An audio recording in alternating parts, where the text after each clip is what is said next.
रोहन एक नेक दिल का लड़का था। वह हमेशा दूसरों की मदद करने के लिए तैयार रहता था और अपने गांव में सभी का प्रिय था। वो मेहनती था, अपने माता पिता की मदद करता था। रोज सुबह जल्दी उठकर खेतों में काम करता और शाम को घर के कामों में हाथ बंटाता। वो खेतों में काम करता था, फसल की देखभाल करता, पानी देता और मिट्टी को उपजाऊ बनाता। एक दिन उसे एक चिराग मिला। यह चिराग बहुत पुराना और सुंदर था, जैसे किसी कहानी से निकला हो। यह कोई मामूली चिराग नहीं, जादुई चिराग था। चिराग से एक रहस्यमयी रोशनी निकल रही थी। रोहन ने चिराग को रगड़ा। एक जिन्न बाहर आया। जिन्न का आकार बहुत बड़ा और चमकदार था। मैं तुम्हारी 3 इच्छाएं पूरी करूंगा, जिन्न ने कहा। उसकी आवाज गूंज रही थी और उसकी आंखों में चमक थी। रोहन हैरान रह गया। वो थोड़ी देर सोचा। उसे समझ नहीं आ रहा था कि वह क्या मांगे, उसे सच में क्या चाहिए। वह सोचने लगा कि क्या वह अपने परिवार के लिए कुछ मांगे या अपने गांव के लिए। उसकी इच्छाएं क्या होनी चाहिए। रोहन ने अपने परिवार के बारे में सोचा। वह जानता था कि उनके लिए समय कठिन था। उनके पास बहुत कम संसाधन थे और वे दिन रात मेहनत करते थे।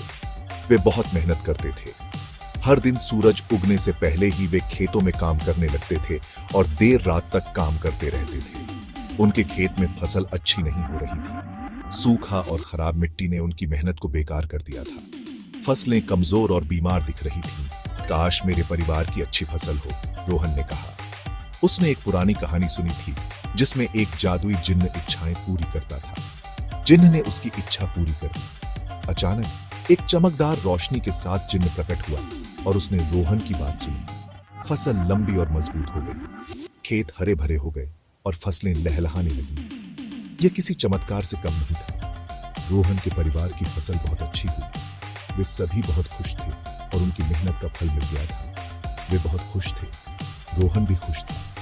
उसने अपने परिवार की मदद करने के लिए सही निर्णय लिया था। उसने अपनी पहली इच्छा समझदारी से इस्तेमाल की थी। अब वह जानता था कि सही समय पर सही निर्णय लेना कितना महत्वपूर्ण होता है। रोहन ने अपने गांव के बारे में सोचा।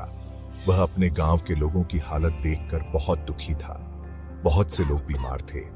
गांव में हर तरफ उदासी और निराशा का माहौल था। काश मेरे गांव के सभी लोग स्वस्थ हो जाएं, उसने कहा। उसकी आंखों में उम्मीद की चमक थी। अचानक एक जादुई चिराग प्रकट हुआ और उसमें से एक जिन्न निकला। जिन्न ने उसकी इच्छा पूरी कर दी। बीमार लोग फिर से स्वस्थ हो गए। गांव में खुशी की लहर दौड़ गई। हर कोई हंसता और नाचता नजर आया। रोहन के पास एक इच्छा बाकी थी। उसने सोचा कि अब वह किसके लिए इच्छा करे। उसने अपने परिवार के बारे में सोचा। उसका परिवार उसके लिए सबसे महत्वपूर्ण था। वो चाहता था कि उसका परिवार हमेशा खुश रहे। उसने अपने परिवार की खुशियों के लिए प्रार्थना की। काश मेरा परिवार हमेशा खुश और साथ रहे, उसने कहा। जिन्न मुस्कुराया और उसकी दूसरी इच्छा भी पूरी कर दी। उसे रोहन की इच्छाएं पसंद आईं। जिन्न ने कहा, तुम्हारी इच्छाएं बहुत नेक हैं। मैं तुम्हें और भी खुशियां दूंगा। रोहन ने जिन्न का धन्यवाद किया और अपने गांव और परिवार के साथ खुशहाल जीवन बिताने लगा। जिन्न ने उसकी आखिरी इच्छा पूरी कर दी। रोहन का परिवार हमेशा खुश रहा।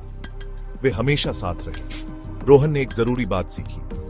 अच्छे दिल से मांगी गई इच्छाएं हमेशा पूरी होती हैं। वो नेक और मददगार बना रहा।